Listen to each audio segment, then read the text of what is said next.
Gobierno de todos.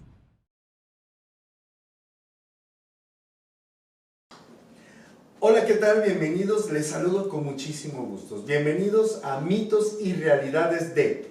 En esta ocasión vamos a hablar sobre el trastorno del espectro del autismo. Bienvenidos también porque hoy recibimos a unos especialistas que nos platicarán acerca de estos mitos y estas realidades y también cómo debemos entender a este síndrome. Además, en otro segmento, Padres de Familia conversarán con nosotros de cómo viven día a día con este trastorno.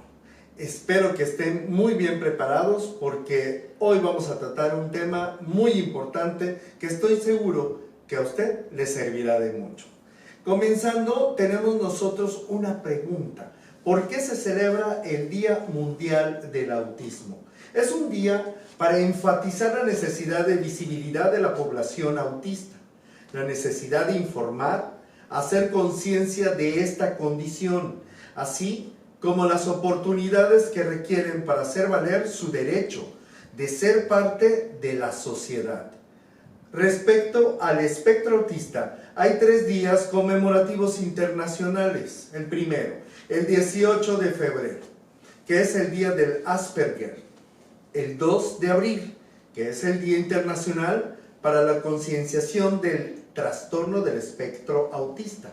Y el 18 de junio, que es el Día del Orgullo Autista. En este, particularmente, se alza la voz de ellos y ellos. Son las que se hacen sonar. Son ellos mismos que nos dicen lo que sienten y que se hacen respetar.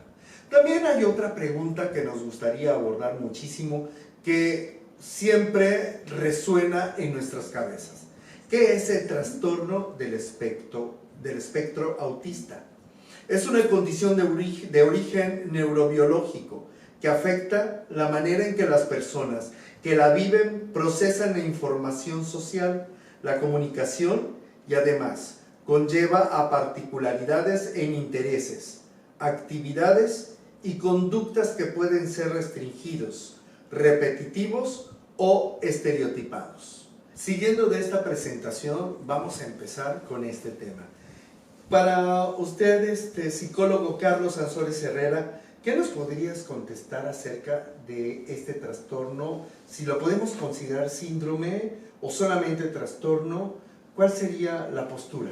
Bueno, el término oficial es trastorno del espectro del autismo, aunque dentro de la misma gente que vive dentro del TEA y sus familias prefieren llamarla como una condición, ¿no?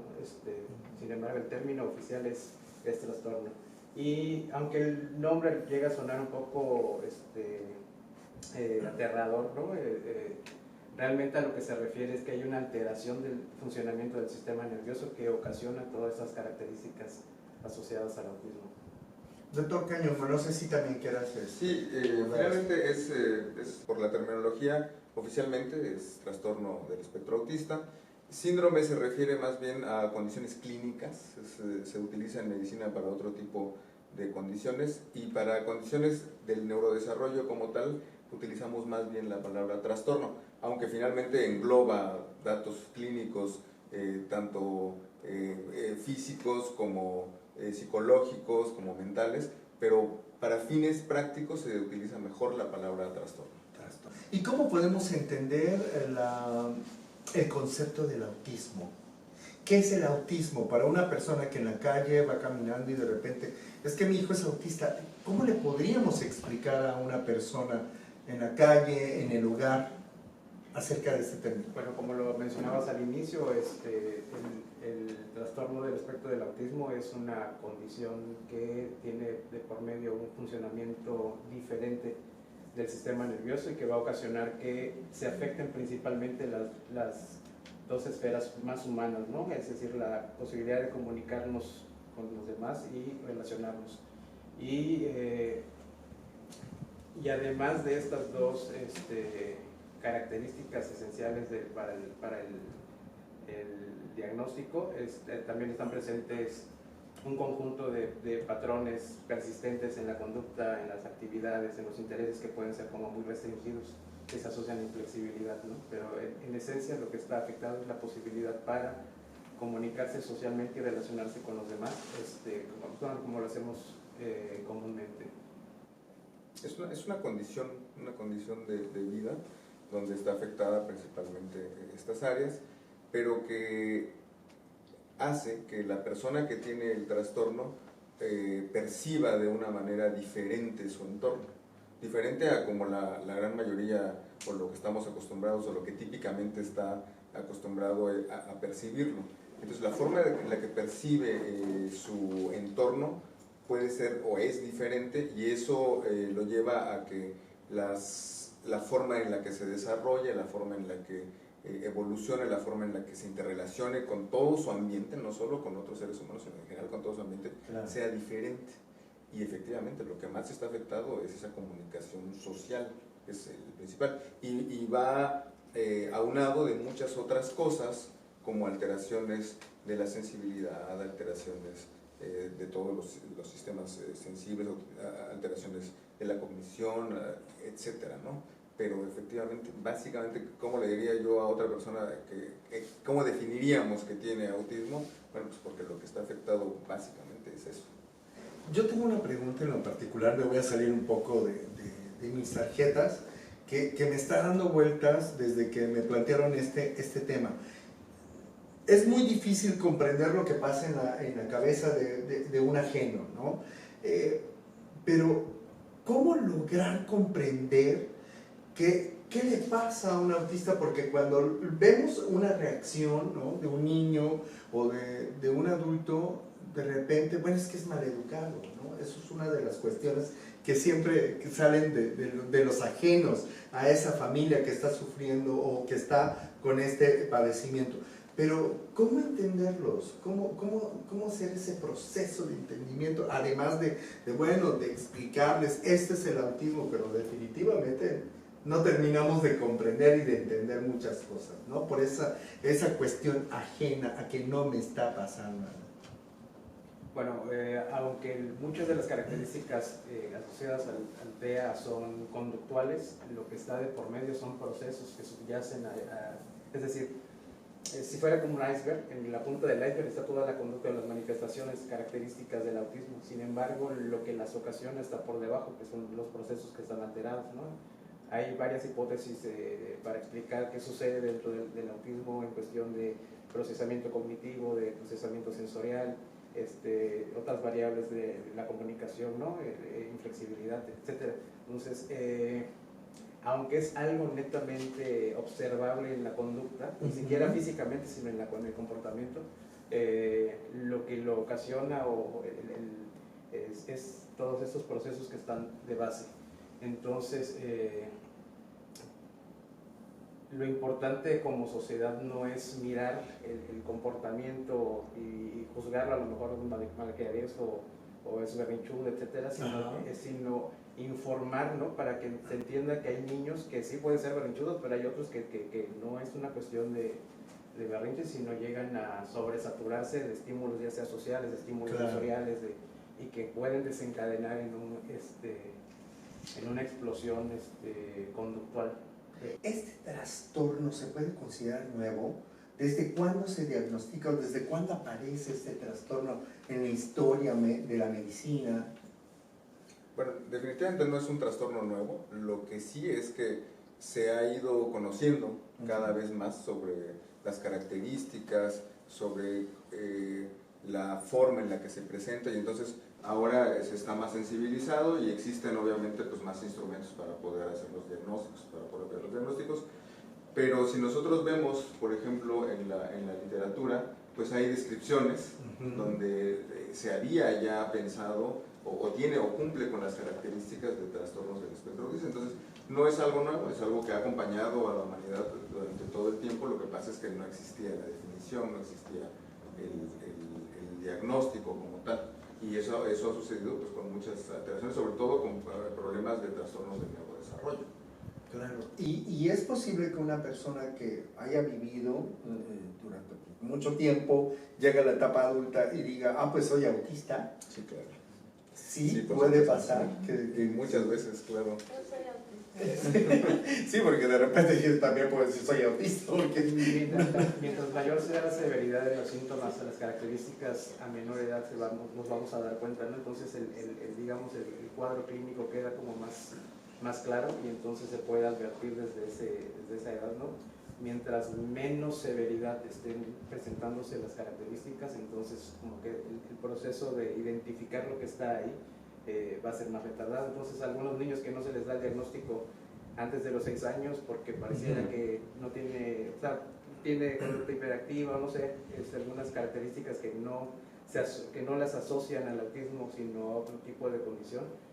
De repente cuando empiezan a estar en un ambiente más estructurado, más con mayor exigencia, quédate sentado, trabaja, copia, etcétera, como es la escuela, empiezan a aflorar con más claridad estas características. Y otros más pueden ser en la adolescencia y otros más pueden ser en la adultez, ¿no? Pero a pesar de que se detecte hasta la adultez, es una condición que estuvo presente a lo largo de la vida. Oh, qué Sí, interesante. cuando el entorno requiere que la persona muestre ciertas capacidades o ciertas conductas, o se esperaría que su conducta o sus respuestas fueran de alguna manera para el entorno, pueden aflorar en ese momento las características. Y efectivamente hay estudios que incluso in útero se ven alteraciones y que se les da seguimiento y son personas que desarrollaron trastorno espectro autista, como la conducta extremadamente pasiva de algunos fetos durante el embarazo o la extremadamente activa, y se les da seguimiento y se ve que concuerdan y que pueden tener en momentos de la vida posterior pues el diagnóstico, ¿no?, de trastorno del espectro autista. Entonces se acompaña desde etapas muy tempranas, a veces no aflora completamente porque el entorno no pide o no le demanda al individuo las características para que se pueda evidenciar. Aquí tengo una pregunta que más bien nos contestarían los padres de familia, pero también desde la visión de ustedes creo que es muy válida. ¿Cómo impacta la noticia a los padres? ¿Cómo en ustedes como profesionales en esta área de la salud reciben esta información cuando le tienen que decir por primera vez a unos padres de familia su hijo es autista? Cuando van a conocer este tratamiento, este trastorno, perdón. Bueno, así como hay diferentes casos de niños, ¿no? O sea, según la variabilidad de niños, el impacto de la noticia también es muy variable. Va a depender mucho de cómo se las dicen. Y, por ejemplo, en ese cómo se las dicen, que generalmente quien da el diagnóstico pertenece al área médica, al área de la salud. El área educativa no está facultada para emitir diagnósticos. Puede ayudar en la detección, ¿no? Y así como ir preparando terreno para lo que sigue en el proceso de llegar al diagnóstico. Sin embargo, cuando les dan el diagnóstico y el médico no está sensibilizado sobre el autismo, es decir, no encuentra personas, sino no conoce lo suficiente sobre el autismo, más un acercamiento del libro o de series, películas que ha visto, etcétera, pues el conocimiento que él tiene pues es lo que influye en la forma en que da el diagnóstico, ¿no? Entonces me ha tocado platicar con mamás que de repente dice, no espere nada de su hijo, no va a quedar encerrado en su casa, no va a hablar, no, o sea, un fatalismo total, hasta otros médicos que dicen, bueno, pues, ahorita lo que sigue es usted tiene que empezar a llevarlo a tal lugar, empezar estimulación, empezar a moverse. Entonces, según cómo se da la noticia, es la forma en que puede impactar a la familia. Y después del diagnóstico, pues lo que va a seguir es esta parte de la familia, como de lo que se le llama en psicología el proceso de duelo, así como que resolver la pérdida del proyecto de hijo y resignificar lo que tienen. Sin embargo, donde sí entra educación, que sí nos toca a todos hacer, es informar. En la medida que los padres estén informados, o sea, los informemos de las posibilidades que hay, tipos de trabajo que se puede hacer, expectativas a corto, mediano, largo plazo, etcétera, de resolver, ayudarles con las preguntas, dudas y la incertidumbre que tienen, nos va a ayudar para acompañarles en el proceso de aceptación. Es decir, no solamente es decir, bueno, tienen que vivir su duelo, sino también tenemos que trabajar para llegar al proceso de aceptación, ¿no? Y para llegar al proceso de aceptación y ellos empiecen a movilizar, pues es muy importante estar informados. Pues sí nos corresponde mucho en educación conocer sobre el trastorno del espectro del autismo y qué posibilidades de trabajo, de atención tenemos, tanto privada como pública, para proveerles de una mejor calidad de vida. Claro. Es muy importante en esa entrevista, sobre todo cuando ya se tiene el diagnóstico, y bueno, a lo largo de que se va haciendo el diagnóstico, preguntarle a los padres qué piensan, qué creen, qué piensan que tiene el niño, por qué lo llevaron, y finalmente ellos qué sospecha o qué tienen, ¿no? Para saber qué tan sensibilizados o no están del diagnóstico. Y entonces, en base a eso, ya uno tiene un referente de cuánto el papá espera la noticia o no, y el duelo qué tan grande o cuánto va a impactar en la familia.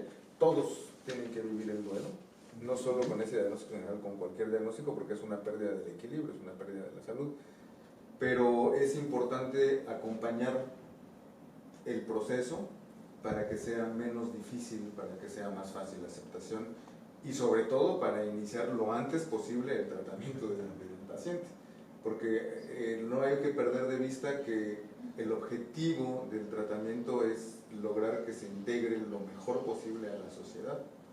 Entonces, mientras más temprano empecemos, mientras los papás más rápido acepten el diagnóstico y más pronto tomen conciencia y empiecen con las estrategias de trabajo, pues más rápido vamos a poder tener logros con ese paciente.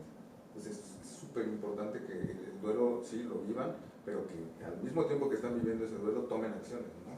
Claro. Ya nos adelantabas un poco, Carlos, con la facultad del diagnóstico. ¿Quién está autorizado para brindar el diagnóstico sobre el autismo? Pues en general tiene que ser un especialista de la salud. La persona que más sabe o que más debería de saber de desarrollo, pues tendría que ser el pediatra.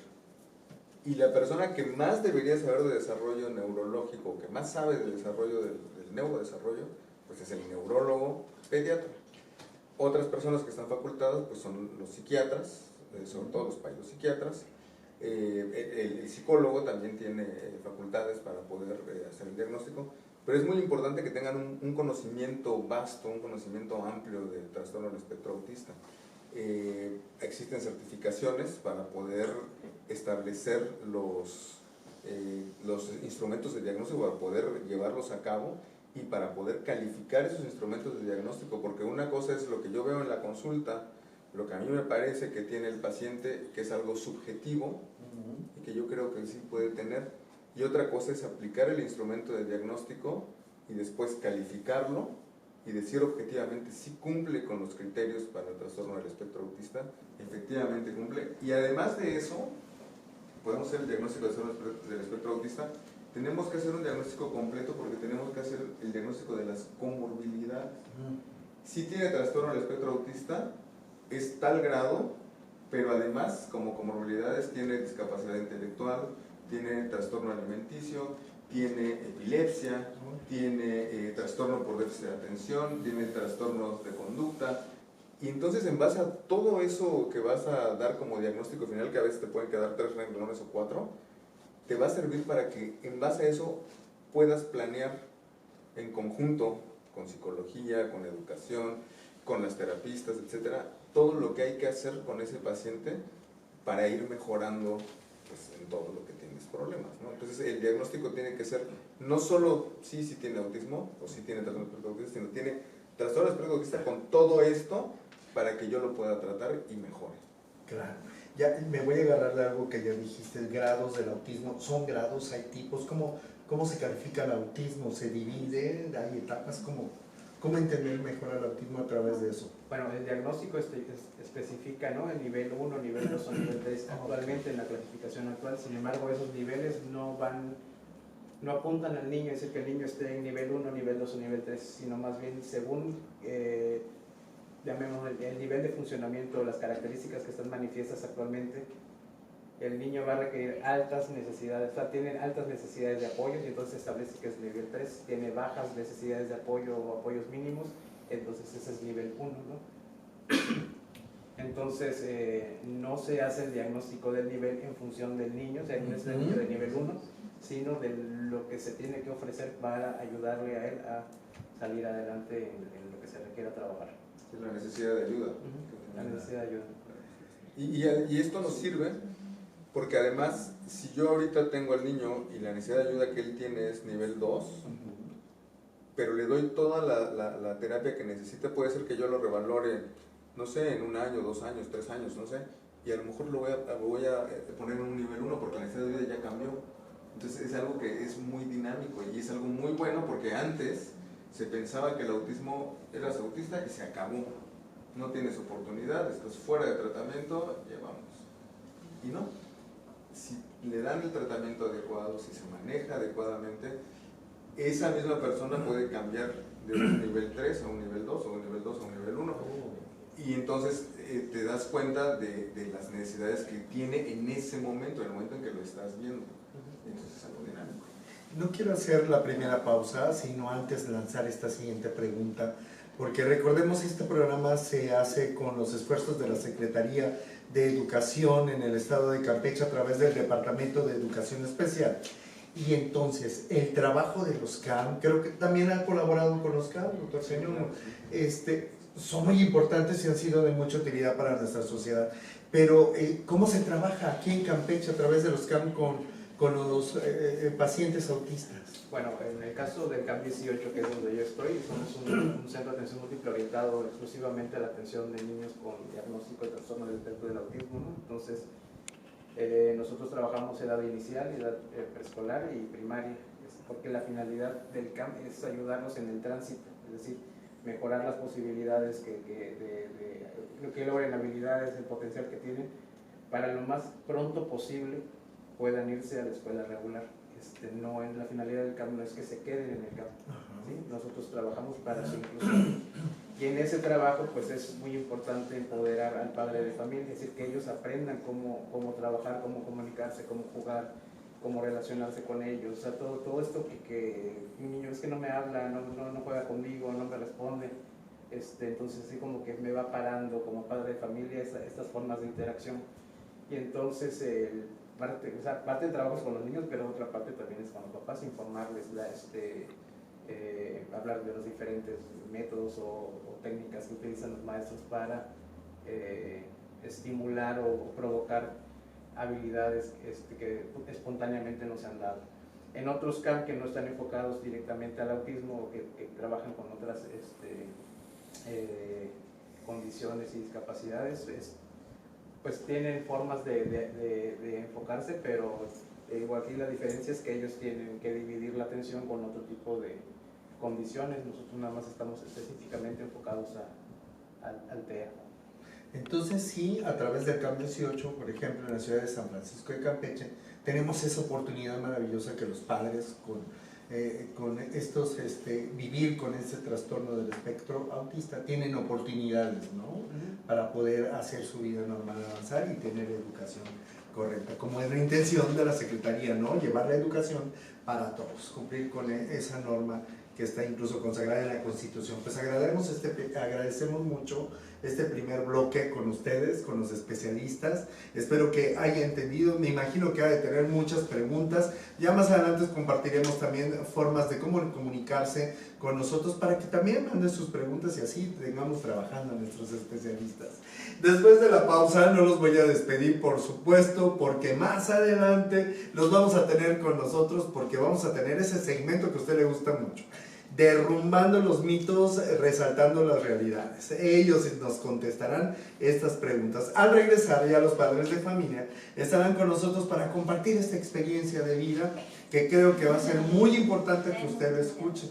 Sé que en el closet habrá muchos padres de familia que tienen a sus hijos y que no quieren enfrentarse con la realidad. Espero que se animen al escuchar estas verdades, estas realidades de nuestros padres de familia en Campeche. Gracias, doctor Cañemo, gracias, Carlos, porque gran amiguísimo, pero se nos va la S a veces al nombrar tu nombre. Regresamos después de esta pausa.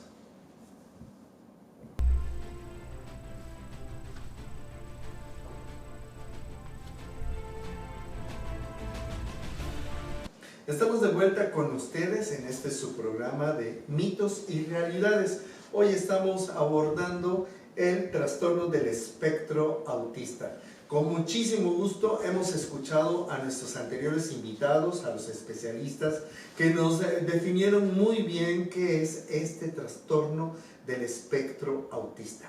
Pero para entender aún mucho más este tema, tenemos aquí a dos madres de familia que nos van a contar su experiencia de vida. Algo muy importante también para empezar a entender aún más cómo vivir con este trastorno. Le damos la bienvenida a Nashieli Velasco Che, madre de un niño con este trastorno. Sí, Bienvenida. Muchas gracias. Gracias por estar con nosotros, Nashieli. Y Nayeli Martínez García, madre también de un niño con este trastorno. Bienvenida. Buenas tardes. El gusto es mío poderles recibir a ustedes y que se encuentren con nosotros para compartirnos sus testimonios. ¿Qué sucede cuando recibimos la noticia de que nuestro hijo tiene trastorno del espectro autista? ¿Lo sabían? ¿Tenían idea de esto? ¿O fue algo como, y luego? Coméntenos, por favor. Bueno, yo estaba estudiando una maestría en integración educativa y pues la teoría es muy diferente a la realidad, a la práctica. Yo de Germán, como era que hijo único, nieto único, el más pequeño, pues en sí no pensé que fuera algo así. Pues a lo mejor es flojito para hablar, pero como él desde muy pequeño lo tuve que meter a la escuela por mi trabajo, yo soy maestra, ahí como que habían señales, ¿no? Pero hasta ahí. Ya después, cuando me dieron mi cambio aquí a Campeche, él inició en una guardería, que por esto le fue muy mal, pero ya luego lo metí a otra guardería y también, pero ahí conocí, así que al primer ángel así en mi camino, porque la verdad dicen que existen ángeles, sí, en verdad hay ángeles aquí en la tierra, y esa persona me dijo, yo veo en Germán ciertas características. Y yo dije, bueno, te sugiero que vayas con el neurólogo Cañongo, muy buen médico, él te lo puede valorar. Y dije, bueno, pues vamos a ver. Y es que acudo con él, me hace unas ciertas preguntas, ciertas entrevistas, a mí, a mi esposo. Y en ese tiempo ya había nacido su hermanita de Germán. Así que era un poco complicado, ¿no? Porque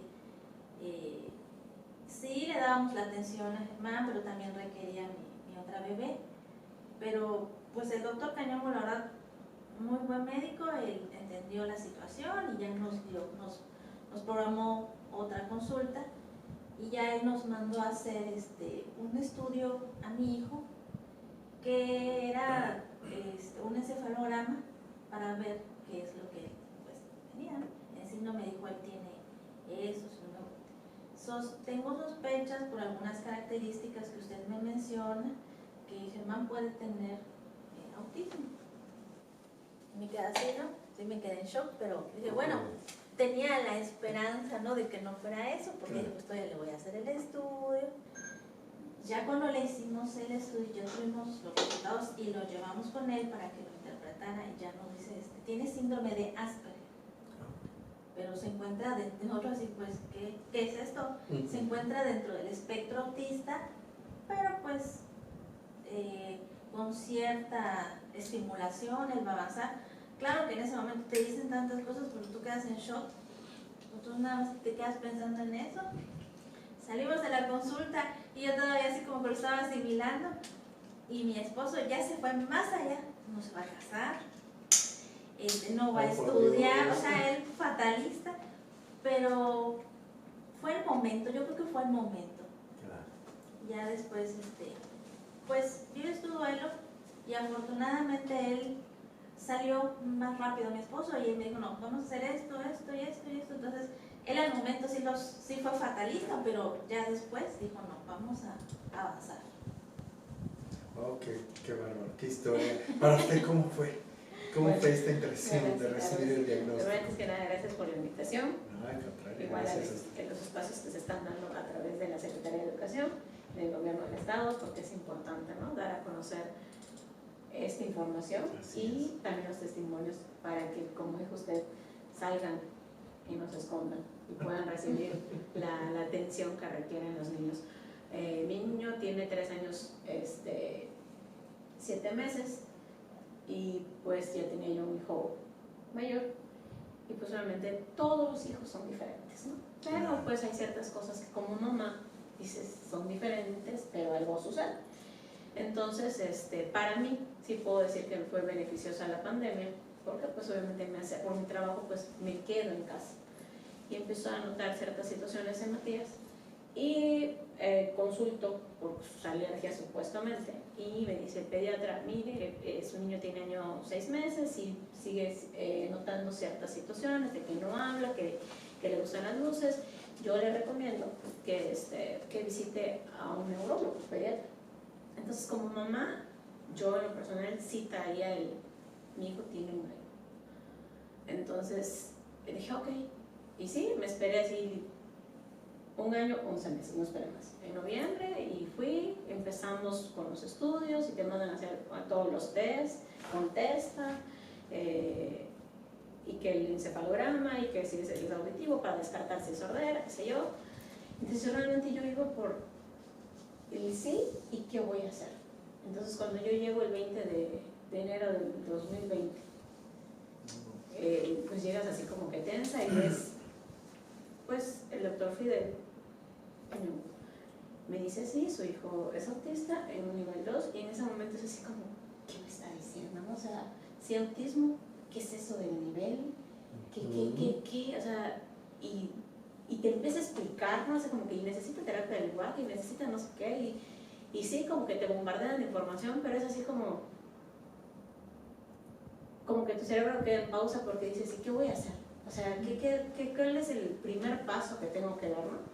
Entonces sales de la consulta, pues estamos en pandemia, y es como que no más entras uno, recibes la noticia sola, y es así como que no lloras, o sí lloras, salgo, platicas con tu esposo, y yo le dije, ¿qué voy a hacer? O sea, ¿qué sigue? Y sí lloras, o sea, realmente primero lloras porque el ideal de que todo el mundo te dice, los hijos son perfectos, los hijos van a estudiar, y son ingenieros, y son biólogos, y la primaria y la secundaria, es que en ese momento el ideal de mamá es como ¡brum! Y dices, ok, y lloras, o sea, realmente lloras y lloras y lloras y lloras, y tú misma tienes que decir, alguna de las dos partes tiene que decir, se acabó, ¿qué es lo que sigue? O sea, vivir tu duelo, pero en el momento que vives tu duelo es, ¿qué sigue? No quedarte estacionado, porque el quedarte estacionado no le sirve a tu vida, le cortas las oportunidades. Entonces, y ahí empieza, yo creo que la batalla o la lucha, la investigación, a dónde voy, a dónde acudo, y a tocar puertas, y vas encontrando ángeles que te dicen aquí, allá, hay esto, hay lo otro, y el primer ángel fue el doctor Fidel, y mi segundo ángel fue el psicólogo Cari, porque realmente te dicen así como que no, como te dicen, o sea, no, ya no se puede, probablemente no funcione para la vida, y él te lo pinta de otra manera, te dice, sí puede, porque va a poder hablar, y va a hacer esto, y va a hacer, pero vas a trabajar, y va a venir la terapia, y tiene que hacer esto, entonces sales de ahí, y sales, sí, choqueado, pero con ilusión, como papá. Y es cuando tú dices, ok, y me da la oportunidad que mi hijo empiece como oyente, de manera virtual, con un niño de o sea, 2 años, 3 meses, de manera virtual, el acercamiento a la computadora, el que realmente tenga que poner atención en la computadora, así es como comienza Matías sus terapias. Entonces, y es desgastante, o sea, es todos los días, pero sí es un shock, o sea, es un shock para como mamá, como familia, el hecho de recibir una noticia, pero tienes que aceptarla y enfrentar la situación, aceptarla, y eso sí, luchar todos los días porque sea nadie. Ella ya nos estaba contando esta ruta que tomó a razón de su diagnóstico. ¿Cómo fue la tuya? ¿Cómo fue la ruta? Después, ¿qué sigue? ¿Qué trazaste? ¿Qué líneas trazaste junto con tu esposo? Pues él estudiaba en un CENDI, para esa edad tenía 4 años y meses, estaba en un CENDI y dije, bueno, pues voy a llevarlo al CAPEP, en eso existía el CAPEP. Y un día estaban en el festival, me acuerdo, estaba la directora, que es la psicóloga, y me dice, ¿sabes qué? Me dice, no te puedo atender, pero voy mañana, no voy a ir. Me dice, pues que empiece a tomar terapias de lenguaje. Y lo metí ahí mientras me daban el diagnóstico. Resulta que después, ya que él había emprendido el caminito, por así decir, cierran el CAPEP. ¿Y qué voy a hacer ahora? ¿Qué voy a hacer? Pues la maestra Esther Cobo, ella es maestra de aprendizaje, ella trabaja en la Cruz Roja, la Cruz Roja. Sí. Ahí por las tardes atienden igual a niños pues, que tienen problemas de lenguaje, de aprendizaje, y me dice, pues llévala ahí. Así que lo empecé a llevar ahí. Y yo decía, ay, bueno, pero como que una luz se volvió a abrir, y entonces el maestro Carlos nos dice, ¿saben qué? Ahora ya no va a ser CAPEP, va a ser un CAM para los niños, y yo feliz. Pero Germán seguía yendo al CENDI, en preescolar.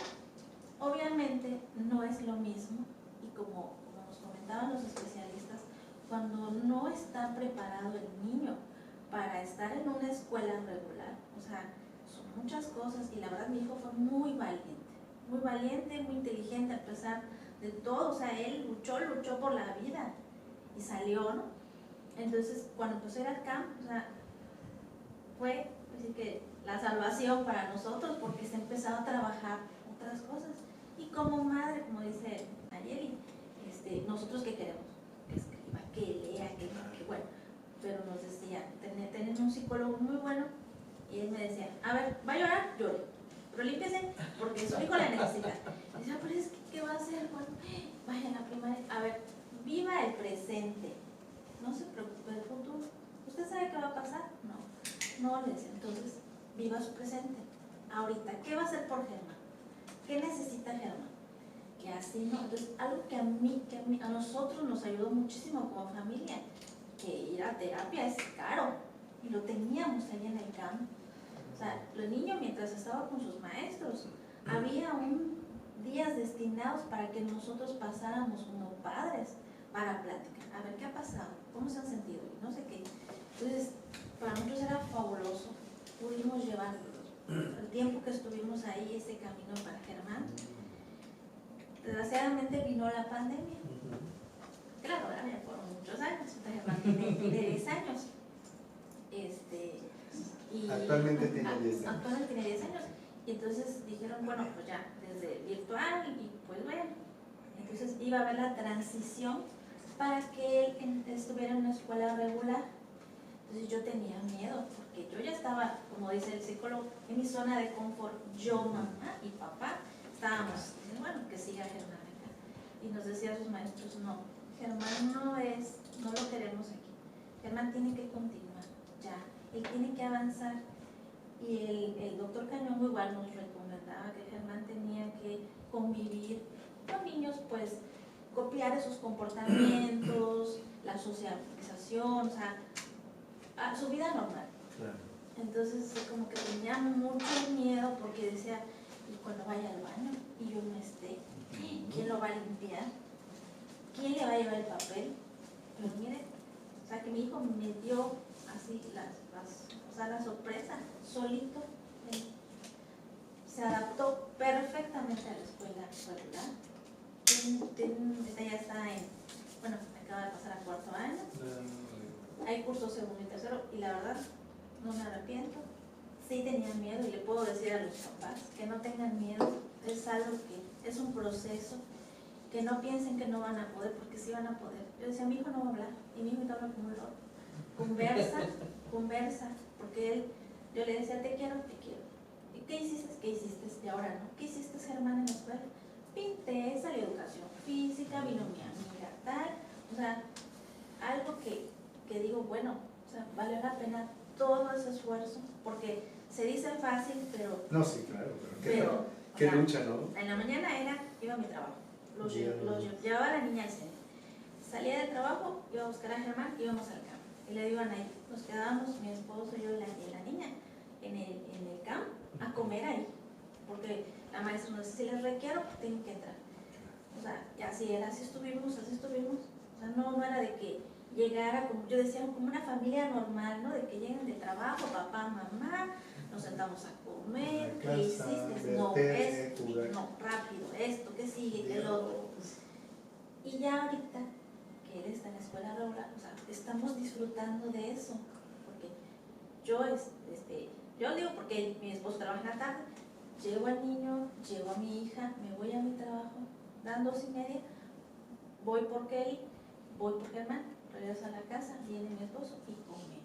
O sea, ahorita sí estamos disfrutando de eso, o sea, por eso les digo, sí, va a ser muy difícil, pero al final vienen sus recompensas. Grandes sacrificios, grandes lecciones, grandes recompensas. Sí. Muchas felicidades por eso. Estábamos hablando fuera de cámaras de que para ti uno de los grandes retos era la familia, ¿no? Sí. O sea, no solamente papá, mamá, hijo, sino y los demás, ¿no? Suegra, abuela, tíos, hermanos. ¿Cómo fue? Explícales a nuestro público. Yo creo que después del shock que vive uno, el hecho de compartir la noticia a la familia, pues es así como que el primer término que te maneja, estás loca. Como que estás loca. Y tú, o sea, no estoy loca. Es que tiene su ritmo, es que tiene esto, cada día es diferente. Y yo, sí, pero pues ya me dieron un diagnóstico, necesito hacer esto, Y realmente tienes que construir tu red de apoyo, o sea, no nada más papá, mamá, sino es tu red de apoyo, tu familia, o sea, que todos hablemos el mismo lenguaje, que todos sepamos qué es el autismo, cómo tenemos que trabajar el autismo en la familia, cómo dirigirnos a él, porque también tienen una forma en cómo dirigirse para que ellos puedan trabajar y desenvolverse, porque pues a veces son verbos, o sea, es ven, dame, acompáñame, no como que, oye, ven aquí, que no sé qué, porque entonces lo confundes y lo enteras, ¿no? Entonces, irle explicarles a la familia como que cada proceso, cada etapa, cada situación, porque es, y que coma, porque tiene que comer todo, y yo, o sea, es que es selectivo, porque pues no le gustan los aromas, o no le gusta el color, porque es una parte de su proceso de espectro autista, entonces como que, ok, ¿y por qué no que lo besuqueamos y grita? ¿Y por qué? Digo, es que no le gusta el tacto, espérate que te acepte. O sea, entonces es como que estudia tú, empápate tú de información, pausa tu vida profesional, pues tienes que pausar, y empieza a conocer este mundo que yo le puse el inmenso mar Sí. de Matías. Sí. Y es como que replicar lo que te da el campo y llevarlo a casa, y llevarlo a la familia, y recibes y replicas, y recibes y replicas, y como dices, así como queremos tocar puertas en la casa, en diferentes casas, es tocar puertas en la casa también, en el tío, en el sobrino, en el primo, que todos vivan esa parte para que realmente haya la inclusión en la familia, y todos sean así como que, ok, dale su tiempo, ¿no? O sea, espérate.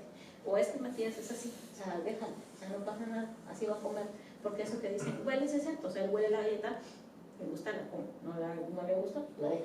Entonces ya es así como que algo normal, ya no es así como que, ¿por qué la huele? Déjalo, te la come. Entonces realmente sí es una lucha constante, es el primer pues reto al que te encuentras. Y luego pues también la sociedad, ¿no? El hecho de que porque se berrinche, porque hace esto, porque huele, porque no come, está mal educado, está mal criado, porque pues no es realmente una concientización de lo que es el TEA, ¿no? Entonces es una lucha diaria, es una conversación constante con el que te encuentras al lado, y yo realmente es...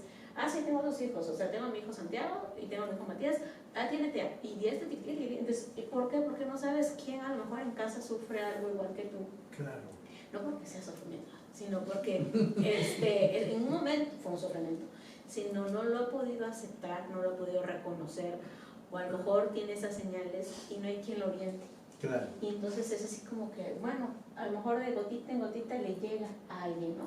Entonces, pero el primer reto es la familia. Primer reto, la familia. Aquí me dejas varias lecciones y de esos prejuicios sociales, de esas luchas con las personas que son no optimistas, sino hiper optimistas, porque restan la importancia, quieren minorar algo que ellos suponen que es sufrimiento y que es dolor. Ay, no pasa nada. O sea, tampoco eso muchas veces ayuda, ¿no? Y entiendo esos retos que tú nos estás diciendo muchísimo y pues bueno, tenemos que concientizar a la gente a través de estas lecciones de vida. Nada más podrían calificar, porque ya nos hablaron un poco antes de que ya hagamos la segunda pausa, calificar esta experiencia con el CAM. Ya nos hablaron con ella, pero ¿cómo la califican ustedes brevemente para que ya hagamos la pausa y nos quedemos con esta lección de cómo es la experiencia con el CAM? ¿Cómo la calificarían? Ya sea con número o con un adjetivo, no sé. Pues, con número no, como un adjetivo. Para mí son mis ángeles guardianes. Ah. Sí, para toda la vida. Y para cualquier madre, cualquier padre que aún se encuentra en este proceso, si requieren o si tienen miedo, pueden acudir con ellos, porque yo todavía me considero que es mi familia. No. Es mi familia. Yo amo el CAM 18, todos los maestros. Los amo así. Y Germán igual los ama sus sems. Gracias. El CAM para mí es la luz. Uno podría calificarlo cuantitativamente.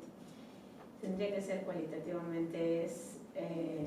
Tienen ellos una frase que siempre que llego la leo, y tengo muy mala memoria. Solamente me sé la reflexión de la frase donde dice que el diagnóstico no define, sino es el punto de partida para lo que quieres llegar a ser, ¿no? Entonces cada vez que la leo, para mí es como que la leo y la releo y la vuelvo a leer, y para mí el cambio es así como lo explicó el psicólogo Carlos, es de transición. O sea, yo sí veo el CAM como es la base para mi hijo, el equipamiento, las herramientas que requiere, todas las oportunidades que quiere para que transite y pueda incluirse a la vida convencional.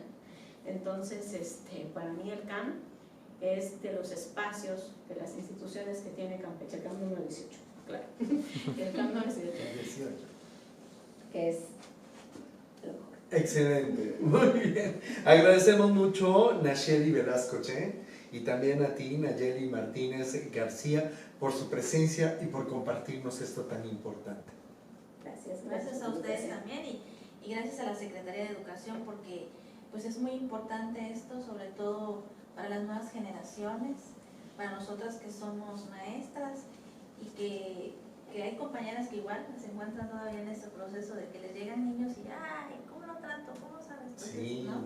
Entonces es muy importante y qué bueno que nos hicieron esta invitación. Al contrario. Vamos a hacer una pausa. Al regresar ya estarán de nueva cuenta nuestros especialistas con la sección de Derrumbando Mitos, conociendo las realidades. Regresamos. Muchas gracias.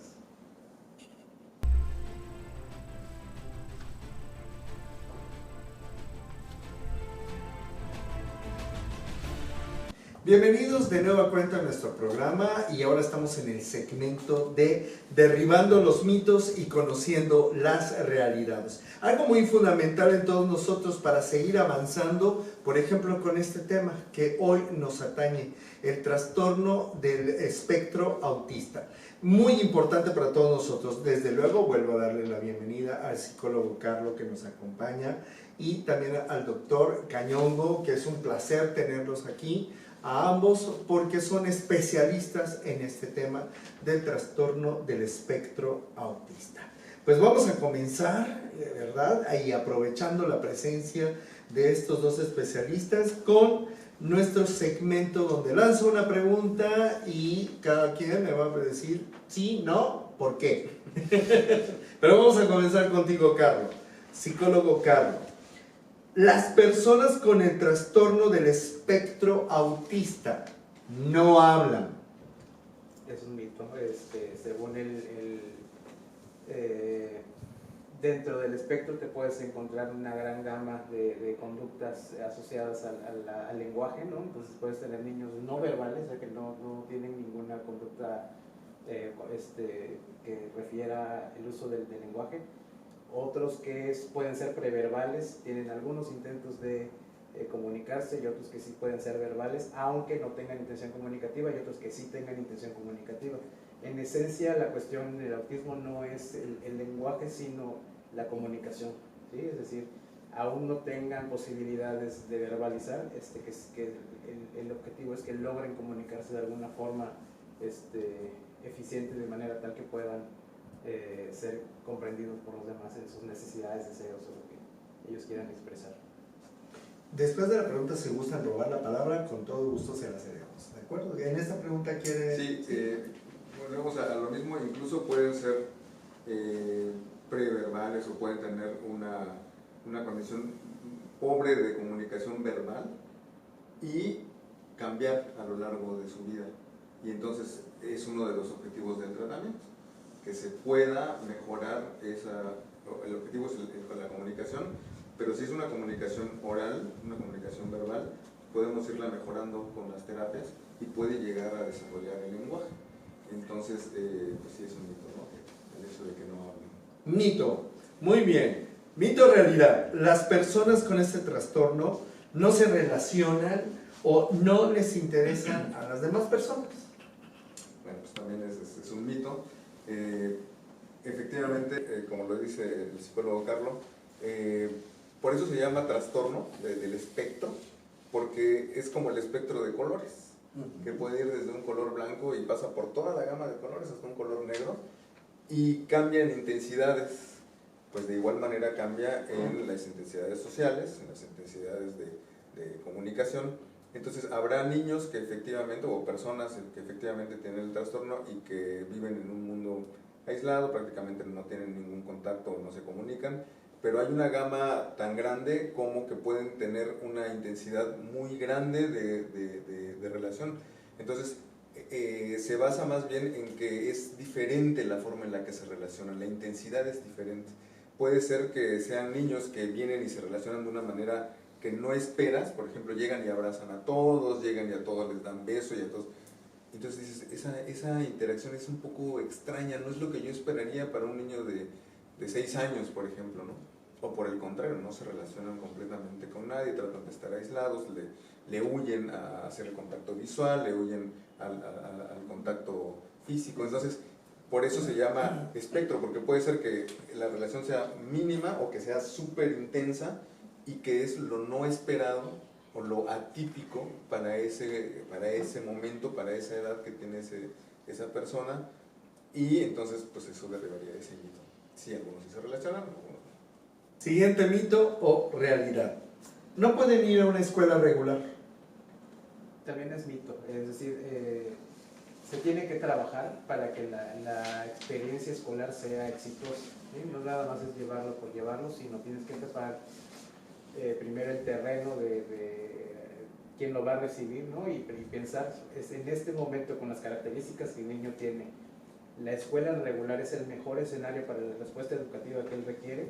¿O podríamos aplazar determinado momento la escuela regular y darle otro tipo de atención educativa que podría ser un CAM y con miras a que logre las competencias de autorregulación, ¿no?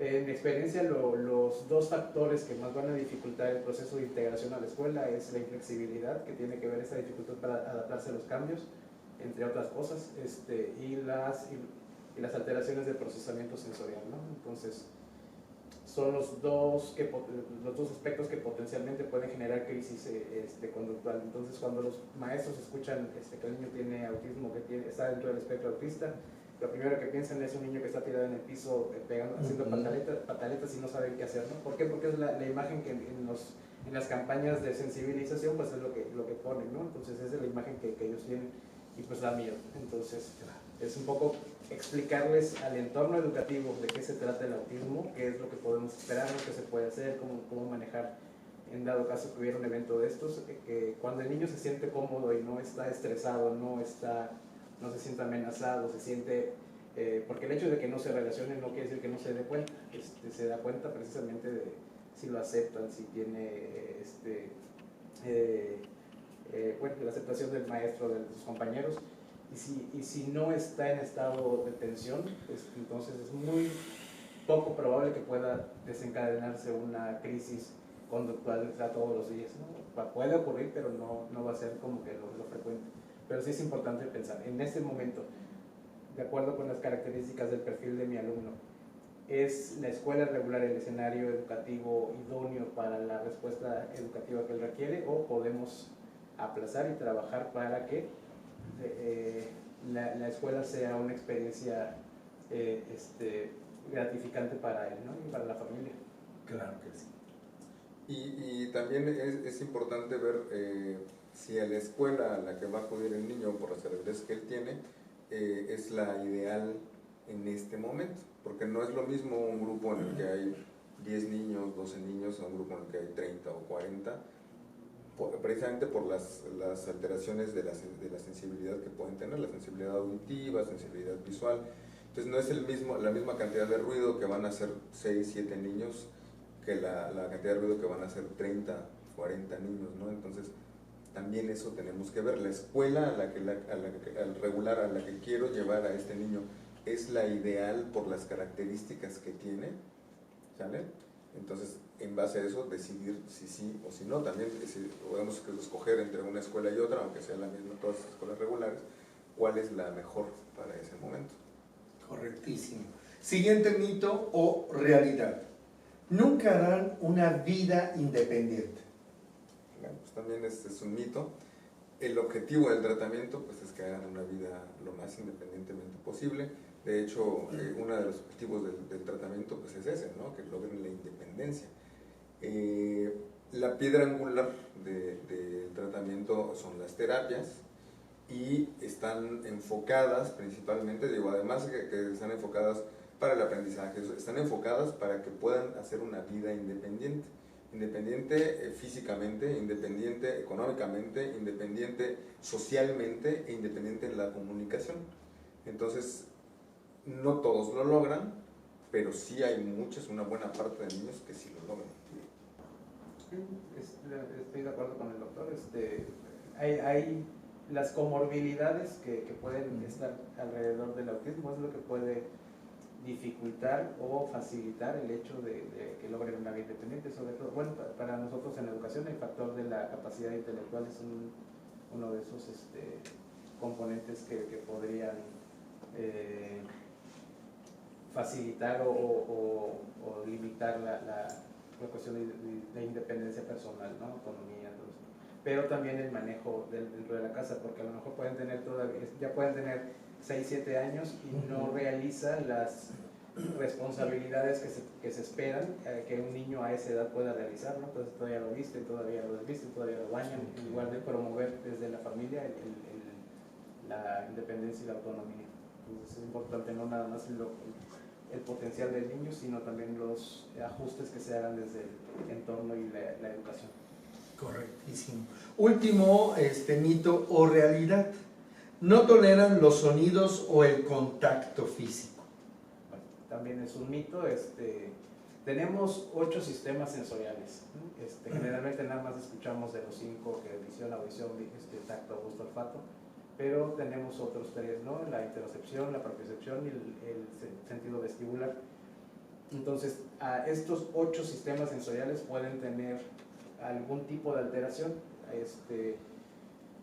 También puede ser que alguno no tenga no pueda estar afectado. Entonces, según el sistema sensorial que tenga una dificultad de procesamiento, que puede ser en el registro, en la modulación, en la discriminación o en la parte de la integración, se van a generar ciertas dificultades muy específicas de procesamiento sensorial. Entonces, no es que no los puedas tocar a todos, algunos son muy de buscar contacto. ¿Por qué? Porque dentro de su perfil sensorial a lo mejor sean buscadores de contacto físico. Y si son evitadores de contacto físico, entonces eso sí no los vas a poder tocar fácilmente, a menos de que ellos permitan a ciertas personas nada más, pero no a todas. Lo mismo con el olfato, lo mismo con la audición, es decir, niños que pueden ser buscadores auditivos pueden generar ruido o ponerse cerca de la bocina, y otros que son evitadores pues van a tender a alejarse, ¿no? Entonces cada sistema sensorial tiene una diferencia en la forma de cómo se manifiesta el procesamiento, y entonces cada niño tiene un perfil sensorial. Sí, pueden ser hipersensibles o pueden ser hiposensibles. Por ejemplo, al tacto. Pueden ser hipersensibles al tacto y que las etiquetas de la ropa les molesten, que el uso, por ejemplo, de pintura en las manos o que se les manche la ropa, esa sensibilidad de la arena, el pasto, algunas texturas les molesten tanto, y eso es El calor, el sudor. O por el contrario, puede ser que sean hiposensibles, entonces tú ves que llega y está tocando todo lo que es rugoso, le encanta estar tocando las texturas, sentirla. Entonces depende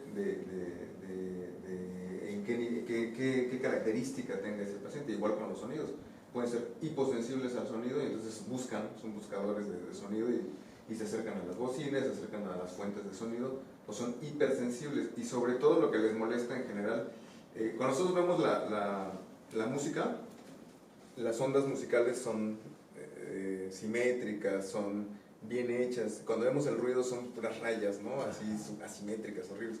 Entonces lo que más les molesta pues son esas rayas así feas, ¿no? El ruido. Entonces son generalmente hipersensibles a ese tipo de cosas. A los ruidos de las licuadoras, a los ruidos de las secadoras de mano, a los ruidos de las motocicletas, los motores, etcétera, ¿no? Depende de la característica específica del paciente. Igual con los sentidos del gusto. Pueden ser hipersensibles o hiposensibles, igual con el olfato. Puede ser que les disgusten los olores, o que se la pasan oliendo todo lo que encuentran. Algunos antes de comer primero huelen y ya después se lo comen. Entonces depende de cada paciente, pero no todos son hipersensibles al ruido, ¿no? Y no sé, la otra cosa que decía, al tacto. Al tacto, así es. Yo creo que estamos en una lucha, estamos en un aprendizaje muy constante, y sobre todo en la ciudad de Campeche, en el estado de Campeche, porque los maestros y padres de familia se enfrentan a algo que me gustaría preguntarles a ustedes: ¿cuánto de población o qué porcentaje hay de niños autistas o personas autistas en nuestra realidad social campechana? ¿Cómo están las estadísticas alrededor de esto? Bueno, a nivel nacional no hay, que yo sepa, donde me quedé, no hay un estudio que tenga el registro real de personas con el diagnóstico, porque antes se diagnosticaba como trastorno generalizado del desarrollo de tipo autismo, Asperger, no sé, ¿no? Pero ocurría que muchas veces que a lo mejor un niño que tenía otra condición, pero era como muy fuerte, es decir, la tiene discapacidad intelectual, le ponían mejor que tiene trastorno generalizado del desarrollo, porque se afecta a todas las áreas del desarrollo. Entonces ahí tenemos un problema. Y en caso de que hubiera empezado una contabilización de casos, tendríamos nada más el registro de los niños, o sea, lo que se registra a través de las estadísticas de educación. No tendríamos el registro de personas adultas. Sin embargo, se estima que a nivel nacional la incidencia del autismo es de una persona por cada 115. Es más o menos por ahí está. Pero es una estimación, no es un conteo real. Y se ha visto en algunos estudios, por ejemplo, Estados Unidos dice que uno por cada 50, cada 54. Entonces, depende de la población, obviamente, pero sí, es muchísimo. Uno por cada 54 es una cosa bárbara, ¿no? Pero a través de sus centros profesionales aquí en Campeche, ¿cómo está esa población? No se lleva una estadística como tal. Pero yo por lo menos estoy un poco sesgado, yo supongo que el psicólogo también, porque nos dedicamos básicamente a eso. Entonces yo te podría decir que de la población que yo atiendo, pues el 80-90% es trastorno del espectro autista. Nosotros en el centro tenemos actualmente, en ese ciclo escolar que terminó, llegamos a tener 50 niños. Muchos de ellos ni siquiera estaban en la escuela, y algunos estaban de comunidades rurales cercanas, y entonces los traían hasta acá. Entonces, no puedo decirte, son como que tanto aproximadamente, o basarme en la estadística del Departamento de Educación Especial, porque pues no todos llegan, o sea, no todos están en los servicios educativos, no todos, o todavía a lo mejor no han sido detectados o diagnosticados, o a lo mejor tienen otro diagnóstico y no sea precisamente TEA. Entonces yo creo que sí, por el momento no hay una base estadística o alguien que esté llevando el conteo de casos que haya y casos confirmados para hacer el dato estatal. Pero de que es una realidad en Campeche, que contamos con una población importante de personas con el trastorno del espectro autista, es Hay una familias de realidad. niños que me han ido a solicitar orientaciones o asesoría para su personal porque tienen 8 niños que les llegan así de sopetón, ¿no? Claro. Entonces sí, la pregunta luego es, cada vez hay más, y a lo mejor la respuesta sea, quizás no es que haya más, quizás hemos entendido de qué se trata el autismo y nos demos cuenta de que las características de ese niño no se deba a otra cosa, sino está claramente reflejando, se está manifestando el autismo ahí. Si el diagnóstico se hace más fácilmente o con mayor claridad, pues porque está sensibilizado. Aunque sí hay algunas características de la vida moderna que pareciera que incrementan, no hay estudios todavía ni nada científico comprobable, pero que sí incrementan algunas características que tienen que ver con el trastorno del espectro autista y en general con los trastornos del desarrollo. La adición a los alimentos de algunas cosas, el uso de plomo, por ejemplo, el uso de plomo en algunos productos, la contaminación, básicamente igual por metales pesados, que simula o pareciera que da datos muy parecidos a un trastorno del espectro autista, y pareciera que durante el embarazo, al momento de la gestación, el abuso de la contaminación con este tipo de cosas podría estar relacionado con un incremento también en la presentación de niños con trastorno del espectro autista, aunque claramente no hay estudios. Claro. Estamos a punto de llegar ya al final de nuestro programa, no sin antes irnos con un mensaje de ustedes, de los especialistas que nos hicieron el favor de acompañarnos. No sé si usted, psicólogo, quiera comenzar. Bueno, pues definitivamente tendríamos que, para convertirnos en una sociedad incluyente, sí tendríamos que informarnos, estar sensibilizados, ¿no? Y la única forma de estar sensibilizados es entender el autismo. A veces no nos interesa mucho el tema cuando está lejano a nosotros, pero nunca sabes en qué momento te va a tocar de cerca. Y entonces vas a empezar a entender y a ponerle nombre y a explicarte por qué muchas cuestiones de cuando era niño. Y entonces, para construirnos como una sociedad incluyente y que dé oportunidades, que se faciliten las cosas para una escuela, una sociedad más amable, es la única vía hasta el momento, es informarnos y estar sensibilizados. Arma poderosa, la información. Doctor.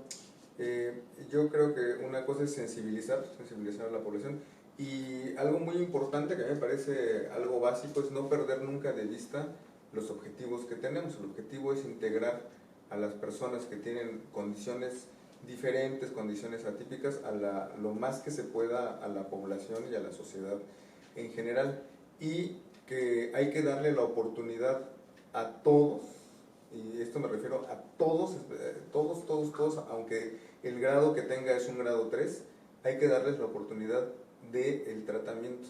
Si nosotros desde el principio desahuciamos al paciente, desahuciamos a la persona, estamos perdiendo mucho tiempo y estamos perdiendo oportunidades valiosas que le podrían servir y que podrían hacer que cambiara su condición y que pudiera tener una vida mucho mejor, una vida mucho más amable, una vida mucho más integrada a la sociedad que tenemos. Sobre todo porque ahorita, bueno, en este momento que está catalogado como un trastorno del neurodesarrollo, estamos hablando de un sistema nervioso que está en formación y que es cambiante, ¿no? Que es vulnerable al tratamiento y a las intervenciones. Entonces sí es muy importante lo que dice el doctor, ¿no? Mientras más oportunidades de empezar a temprana edad o apenas tienes el diagnóstico, pues eso da la chance de lograr cosas, habilidades que puedan permitirles a ellos un mejor desempeño en su vida cotidiana.